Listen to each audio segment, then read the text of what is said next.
Welcome to Rep Matters, where we bring a diverse perspective to tech and venture capital. We sat down with some of Canada's most interesting entrepreneurs and investors in order to understand their journeys, the impact they hope to have moving forward, and how to improve equity and inclusion for the Black community in tech and VC. As well as being leaders in their respective fields, these entrepreneurs and investors all have something else in common. They're Black. Their lived experience as Black Canadians has helped shape their path to success, and we made sure to dive into what it means to thrive in such a homogeneous ecosystem. I hope you enjoy.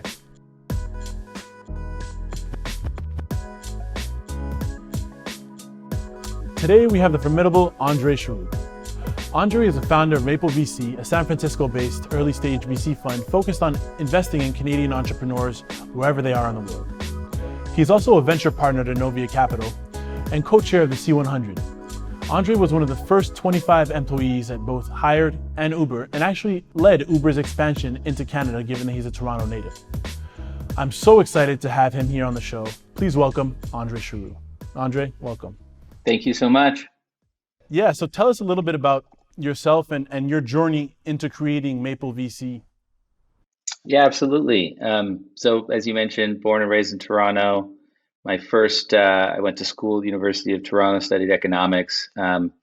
First job out of school was investment banking. I chose to do that in the US, however, both the US and the UK.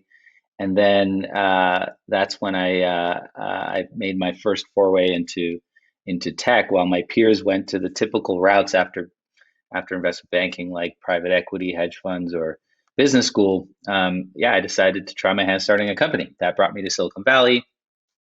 Unfortunately, I failed though, and I learned that wasn't necessarily my role or my place in the tech ecosystem. But over essentially the next decade, from basically around '09 to now, I was fortunate to join 4 companies, all before there were 20 to 30 people.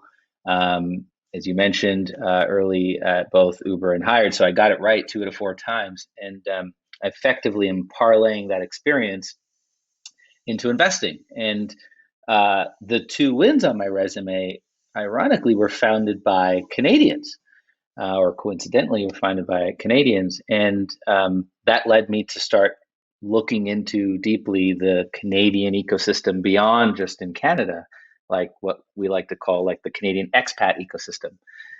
Those who left Canada and decided to build their companies down south.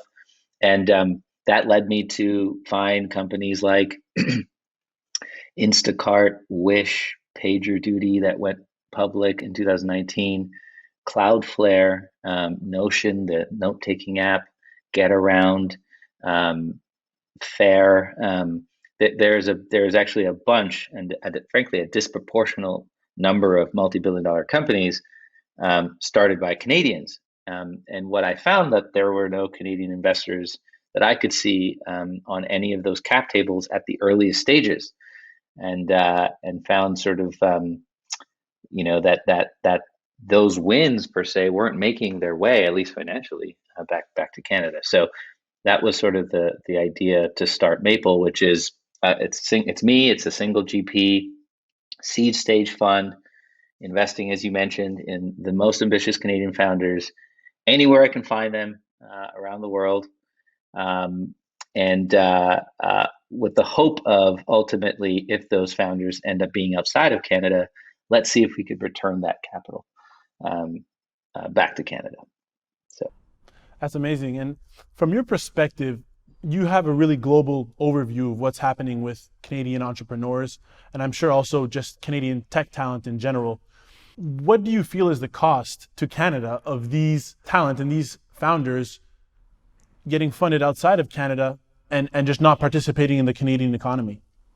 Yeah, the impact is that the money doesn't make its way back, right? Just looking at early stage venture, in fact, most of these founders, I believe, do pitch investors locally, and for whatever reason, I personally think it's a bit of pattern recognition, an ability for a level of intuition at the earliest stages. If you just haven't seen the story before in any capacity, it's actually really hard to get comfortable with making that bet when you have little to no information. Um, and so the impact is that those outcomes don't make its way back. There's a really fascinating stat. In 2019, Canadian founders accounted for over 30% of global tech IPO value. What? Um, That's crazy. it's a massive number, right? Now a few, right, are in the Canadian ecosystem, actually, two specifically. Lightspeed, POS, which was fortunately an early investment of Inovia, where, as you mentioned, I'm a venture partner out of Montreal. The founder is also an investor in my fund, which is a very privileged um, to have. And then Shopify are like potentially like the big ones and the ones that like listed in the Canadian Stock Exchange in addition to the U.S. as well.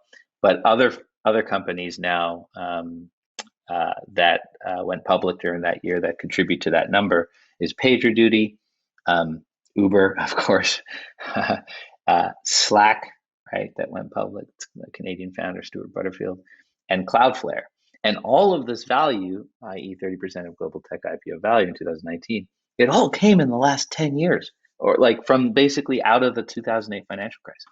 Um, and so that's just an alarming stat that again motivates me to make sure that the next wave of Canadian founders, which we will see, that will be both in Canada and outside, maybe even more increasingly in Canada because of COVID times, fewer people are moving and leaving, right? And San Francisco may change in that regard, but and the venture community is growing, and I love that. That's super supportive, but we still need to ensure that that we're writing that check and that our LPs who are Canadian like get to see those potential returns again from the earliest stages, which I think is pretty important. So I love that. I feel like you're giving away a lot of game right now, and that some people are going to be listening to this like, "Hey, I need to invest in Canadian entrepreneurs." Like, this is this is the thing. That's amazing. So I want to make a strong pivot towards the Black experience in tech VC in Canada, okay. and starting off by asking you sort of what's your ethnic background, and if you identify more with your ethnicity, with the color of your skin, or with your nationality. So my parents are from Jamaica, effectively West Indian. I'm Jamaican, but I was born in, as you mentioned in the intro, born in Toronto and raised in Toronto. Um, uh, I actually identify as Canadian. I identify with my nationality first before anything else. And that might be a Canada thing as I bond with other Canadians who are diverse and come from a whole host of backgrounds. But yeah, to answer your question specifically, I identify as Canadian first. Great. Since you're based in the U.S., though, what I do want to do is highlight some data. So I'm going to have to read this. Sure. Yep. So Black people represent 13.4% of the US population, around 10% of computer science degree earners, but only around 6% of the technical workforce in tech. Also, Black founders represent less than 1% of all founders and receive less than 1% of VC investments each year. So this leads me to my next question. At what stage in your career did you realize that you started to become, the only Black guy in the room or the first Black guy to do a certain thing? When did that happen? I didn't fully realize um, that I was the only or the first or of a few Black folks in the room. I didn't realize that until coming to the U.S. Because if I think about it, my upbringing, um, I wasn't uh, I wasn't around a lot of Black people other than the folks in my family, to be honest. Right. So that experience basically informed how I handled situations where if I were the only or the first Black person in some community, some space, it didn't dawn on me, uh, at all until frankly someone else pointed it out, and so uh, that probably is a function of my upbringing. However, you know, a founder recently in my portfolio, founder in my portfolio recently pointed out he apparently has spoken to and knew many of the VCs in Canada and hadn't seen someone at a partner level that looked like me. And so it did take someone else to point it out. But again, I reflect on that and think that that was basically because of my upbringing, where when you're just the only or one of a few, and that's just all you know, then it's not doesn't feel odd, if that makes sense. I totally get that. And I think that it's interesting how that sort of ties into your identity, first and foremost, as a Canadian. The fact that you grew up mainly in white spaces and that you didn't see any difference, and therefore your identity was formed around being Canadian. Me personally, Yeah. I'm very closely tied to my Haitian heritage. You know, Okay. I grew up around Okay. my Haitian family, and Okay. so, you know, I'm actually not sure what my answer to that question would be, but I guess it's interesting to see the Okay. difference because I did also grow up in predominantly white spaces, and Okay. yet I did notice that difference early on, if Interesting. that makes sense. So Interesting. there's a little bit of Interesting. a Yeah. similarity, Interesting. but a difference there. I think though when you reflect, it will likely be these things are tied to our upbringing at the end of the day, and so I think and how we react in certain situations, and so um, my guess is if you reflect or if we were to compare our upbringing, it's there is a thread into why we answer that question the way we do based on like those first, I don't know, 5 to 10 years of our life, maybe, you Yeah, know. So probably. So now that have realized that you are the only or the first Black person in certain spaces or to achieve certain things within tech, within venture, specifically in Canadian tech and venture, does that add any pressure for you? good question. Thanks for asking. Like it doesn't create any pressure for me, but I think it gives me a sense of responsibility. Um, and there's a gravity to being I don't like to use role model, but just like a gravity around the responsibility for Black representation, particularly in the industry that I participate in, right? And so, um, I'm generally not the most vocal person to like, I'm not out there preaching or sharing my views, deep views on many circles. But hey, maybe this is a good moment to lean into no pressure, but just responsibility to lean in for Canada. This is a good story for Canada. This is like folks might be coming up behind me that like want to see representation. It could like unlock a lot of things, and so doesn't add pressure. The pressure is more around the job of partnering with the best founders, returning a boatload of capital, being a part of making massive societal impact in the world. That's where I put the pressure, my pressure. Um, but like if I can do it and represent um, uh, uh, people that look like me, then that's a awesome added bonus. Um, but no additional pressure. Just I would say responsibility. That's really interesting, and I think it's a great way to approach it because then if you don't have that pressure, then you don't feel that weight on you. I think a lot of people do feel that weight on themselves Mm, and may not mm, they may not be able to show up as their natural self because they feel like they have mm. to somewhat represent an entire skin color, which is Got it. an unreal pressure, and it's a pressure that a lot of Black people feel and do face. So That's it's fair, and it probably goes back to the identity of where they identify first with, my guess is, right? So if I answered that question as Black first, then maybe my answer would probably be different. I think I might actually put more pressure on myself for the Canada's part and the Canada story to, given my whole thing is around Canada, again, Canadians anywhere in the world, I put a lot of pressure around making sure that plays out, and that I show up for Canada in a really big way. That I'd argue I put more pressure on that. So maybe there's a correlation to how you identify and where you apply pressure. I had a question that was, how much of your success do you attribute to, your Black experience in Canada? I'll add to that, Yeah, yeah. how much of your success in the U.S. world, in the U.S. tech space, do you attribute to your experience as a Canadian?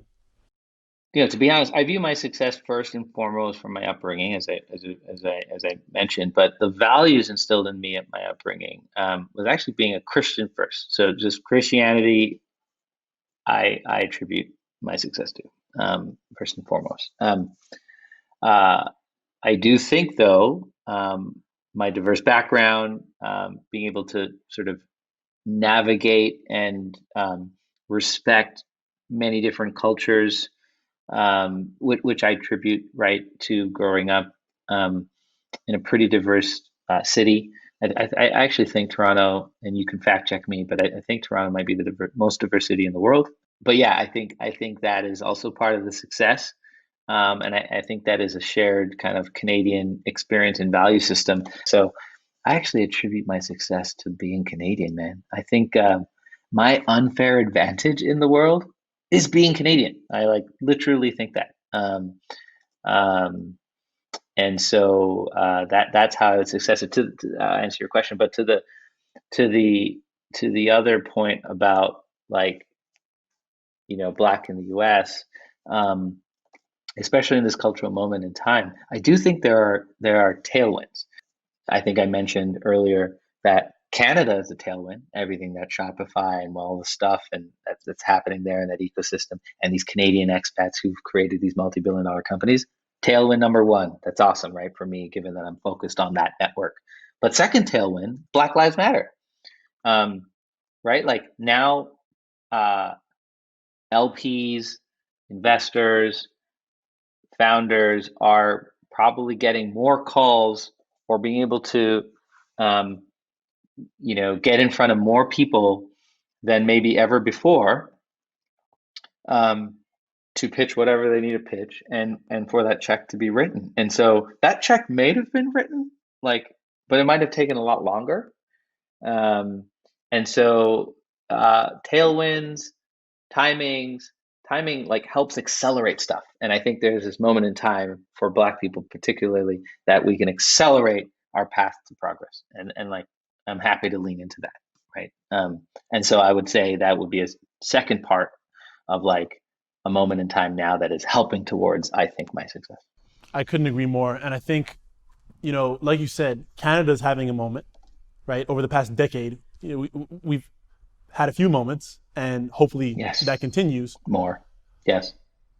And definitely the Black community, in North America in general, is having a moment. And what I really sat down and thought about was the cost of lost opportunity, right?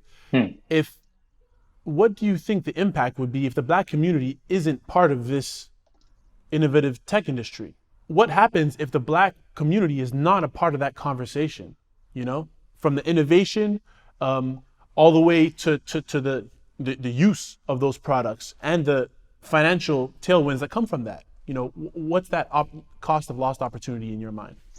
Absolutely. So I think it's huge. A friend of mine, his name is Tristan Walker, bit of more of a public profile now, founder of a company called Walker and Company that originally built a product called Bevel that he sold to Procter and Gamble. 10 years ago, well, more than 10 years ago, when we first met and now have become really close friends, in Silicon Valley, he wanted to found or establish a nonprofit called Code 2040, and I was like, why name it 2040? And he was like, look, people of color will be the majority by 2040 or around that period of time, and so we need to like build products and services for for the majority. Why wouldn't you want to build products and services? It's just good business. It's just like it makes so he believes the biggest economic opportunity of our lifetime at this moment for us living right now, that to like build products and services for that community. So if we don't have representation on the other side of from the creators, from the investors, from the boards, from like that whole side of the table that is part of the creation process, we won't have products and services that serve the majority. Like we'll have very increment. That basically means we'll have very incremental change in the world. To me, um, right? Like, because change happens when a lot of people use stuff, and and and um, and if that stuff is now not being built for the majority, then like you don't get people using stuff, and then you don't, you get, and then if you're building stuff for the minority, you're not creating, um, you're not moving and making progress in the world, and pushing society forward. And so my answer would be like, the cost is the society doesn't move forward as fast as we want it to, All of if we society. don't have that representation. All of Yes, society, all of all of society. society. Some people say that there is no racism in Canada, right? What would Yeah. you say to that? You are a black person who's lived both in Canada and the US. Have you experienced any racism in Canada or in the US? Yeah. I, so that is not true. There's racism in Canada. Um, I think we hide, as you mentioned, behind the claim that, we're inclusive nation, and we have one of the most diverse cities, frankly, in the world. Um, but yeah, it doesn't mean that there aren't racist individual experiences and systemic racism. And you could frankly just look at, you know, how the country is run. Uh, I have experienced it in subtle ways, which, to be honest, became more apparent as I moved to the U.S. But just to bring up the systemic part, like, there should be black folks in positions of power in our country, period.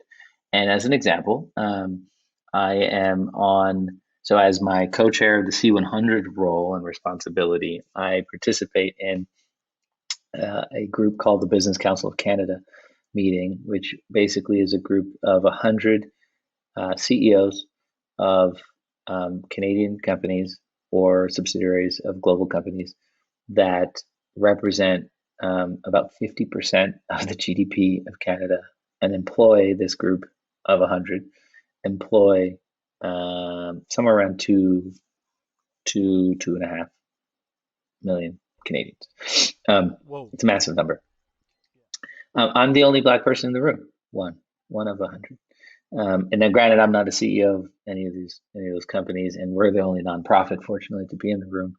But but and then there's only five females in the room, or so, which when I first joined a year ago, they were very appreciative to have the representation of my voice at the table with them, because they said, look around the room, and it was like my first moment to realize this amazing diverse country I grew up in, and it is, as you mentioned, um, but the people who run it, there's like literally no diversity, including gender diversity, in that group.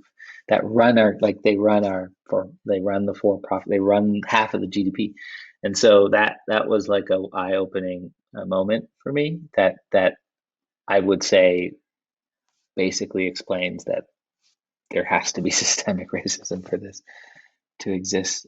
And look, if we don't talk about it, there's like no way you could understand it. It's just no different. It's like no different. Again, I bring a lot of things back to business, but like, if there's a problem, you know, at a company or whatnot, like, if you don't talk about it, like, how do you solve the problem? So it's just sort of strange. And so again, but I look at the positive side, where, like, thankfully, on the flip side of a very tragic moment, we have this moment now that we can lean into, where people are open to having the conversation, right?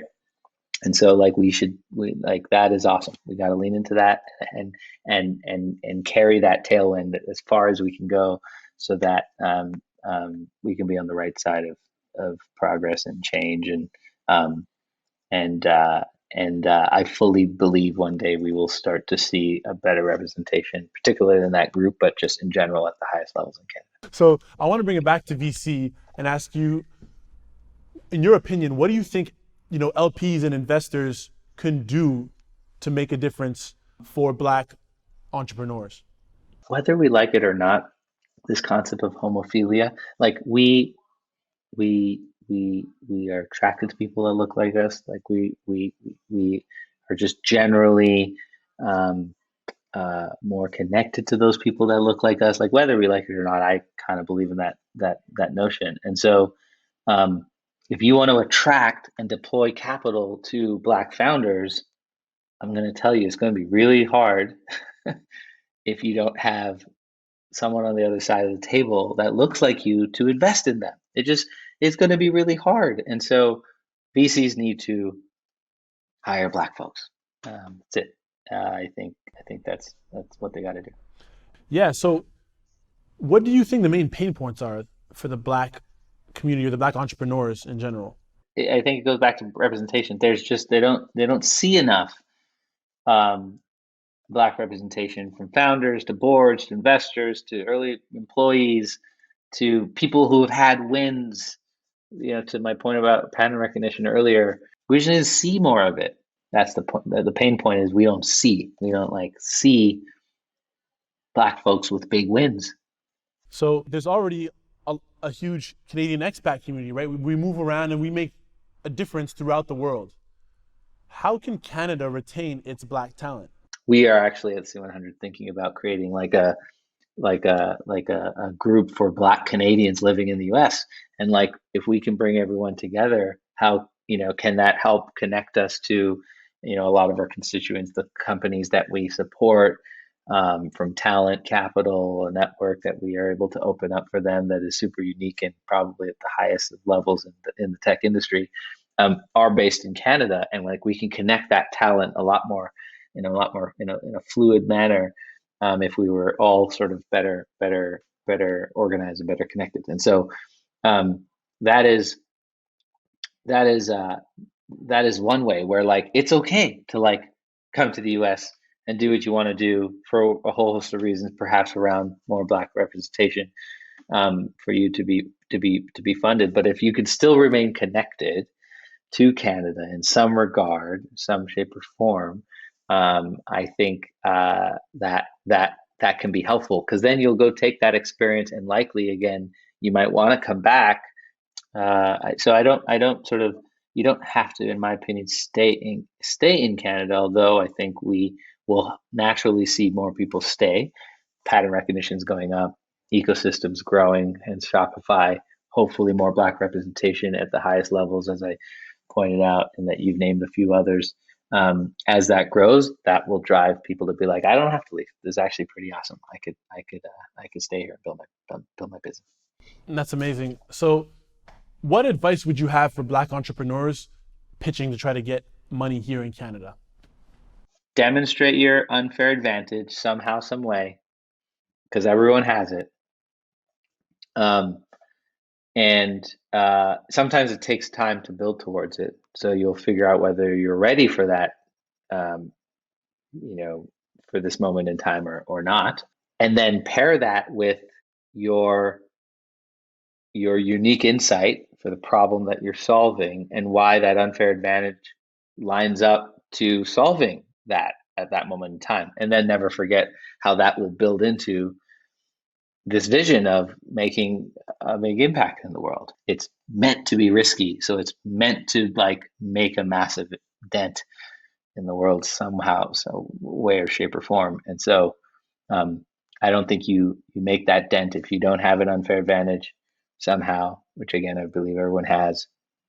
You've got some unique insight, and you've got a vision. So I want to role play a little bit, right? I'm a Black entrepreneur. I'm going into a pitch meeting. You have 60 seconds to big me up and give me pointers on what to do and what to say within this pitch meeting. What would those be? So what I would say is lean into this moment that you're the only Black person in the room. VCs are looking for the outlier. You are effectively the outlier. So demonstrate that whatever you're working on, which I hope it lines with why you are the right person, again, back to this unfair advantage that you might have. But if I were to just look, take a step back, the unfair advantage you have is you're the only Black person in the room. And that is awesome. You should actually lean into that, because again, the best VCs will be like, oh my God, for maybe this problem that you're solving for a demographic they have no freaking clue on. You are maybe the best person to actually build that product for because you are Black. you could be finding a unique way to service the majority and society at large because of your different view, because of your life experiences, because you're like the only et cetera in the room, right? And so maybe being Black is your unfair advantage at that moment in time. And I would say, given the context of VC, that it's all about outliers, it's all about finding the one in whatever, like you are that. So you should feel really damn great right now that you're going into a room where you are different and you can communicate why, because being different puts me in a position of potential success here, why you should back me. That's kind of That's an amazing 60 seconds. I'm pumped up. I'm ready to go. I'm ready to pitch. So, given that tech is really permeating every single industry you can think of now, right? Innovating, creating change. How responsible is the tech and also then VC community as the people who fund tech? How responsible are these two ecosystems for creating, the change that we want to see in terms of anti-Black racism? Yeah, look, we're early adopters, as you pointed out, right? Tech industry is often starting something new. It's a new idea. It's a new product or service. They're funding something that is like in the future. Um, so, if this can be, if we can be the first early adopters of building deep commitments to diversity, inclusion, overall anti-racism, um, uh, I mean, of course, like the world will definitely be better for it. No different than the world is better for, the VCs and the early founders and early employees and founders who founded some of these things that have changed the world and made a societal impact in the products and service that we use. And so, um, we should be first. Like we should be. That's what we do. And if we're not, then we're gonna fall behind. And as I mentioned earlier, then like things won't progress and society won't move forward if we're not building towards that future. Remember that future being where the people of color are the majority. So we have an opportunity to accelerate it. VC dollars is one way to do that. Um, um, uh, blitz scale it in Yeah. terms of hiring all the people we need to work on the problems that we want to solve. And then that will begin to trickle its way into corporate. Again, I bring a lot of things back to business. It's sort of like no different than any product or services spread in generally. From that perspective, though, it's tech's unfair advantage, right? It's Because tech's unfair advantage. because it permeates every single industry. Oh, yes, that's true. So we have a moment in time which didn't exist maybe 10, maybe 15 years ago, or it did tech, right? So you're right. We're like, now we have more of an opportunity to make an impact because those corporations are all looking towards tech to like hire the right people. What should we be doing? We need to level up and um, um, um, digitize our businesses. Yeah, Exactly. yeah. They're really relying on tech for innovation for their products and whatever the case may be. Well, within those structures that tech companies create, if the Black community was included in that and there was, fair representation and whatnot, I kind of think it would have a trickle down effect. I agree. I think that's tech's unfair advantage and it's sort of VC's unfair advantage by default as they fund tech companies. I And love it. I'm I going to guess take that that's from you kind of why now. we're having this conversation, right? That's why I wanted to do this because this is really what I believe. So I think it's really amazing that you are in the position that you are and have were able to give us the insight that you just did into how you perceive everything to be happening. My pleasure. Hopefully, it lands with a lot of folks. I want to wrap up with a couple more questions. I know we're almost at time here. Sure. What impact do you hope to have through Maple VC over let's say the next 5 to 10 years? Yeah. Thanks for asking that. I mean, my hope for Maple is to be part of making positive societal impact in the world. Um, and that is by virtue of the founders and companies that Maple and me at the moment, but a team that I eventually will build, partner with. And so, like, 5 to 10 years specifically, um, I'm hopeful that I'm a part of a few outlier, right, companies that have made an undoubtable uh, uh, impact in the world, right? They're household names in whatever respective industries that they participate in, and that's the thing that gets me excited. That's why I'm on this journey. It's all about making societal impact. That's like and I think what happens as a result of that is we make a lot of money. My LPs make a lot of money.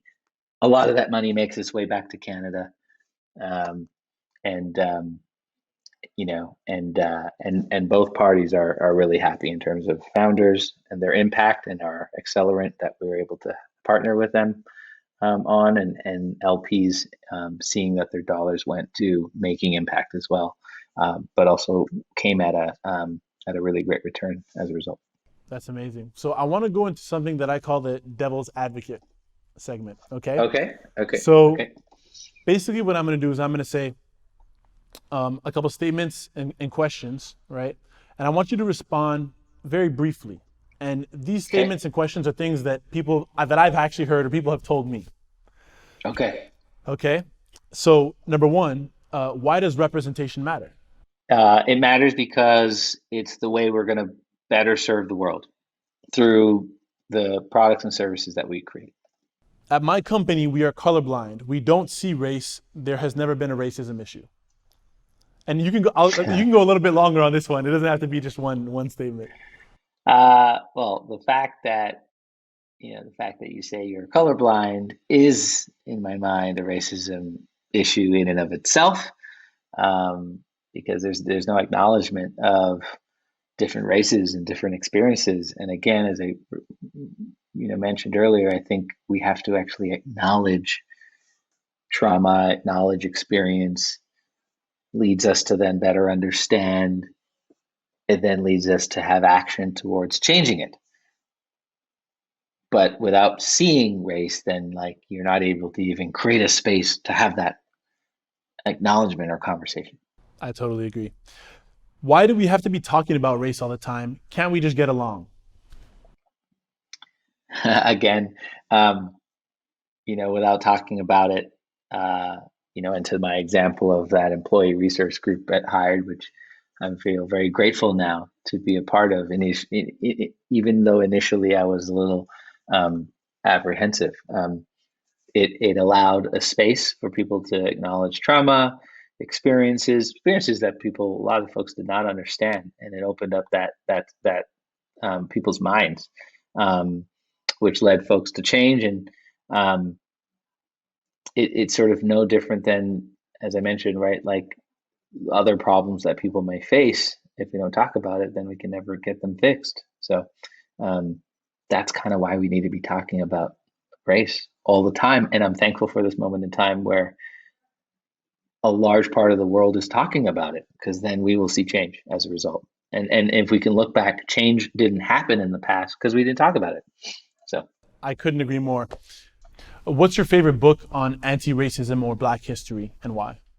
Between the World and Me by, and I hope I'm pronouncing the name correctly, Ta-Nehisi Coates. Yep, love it. Was an eye-opening book for me to better understand what the experience is like for Black Americans, right?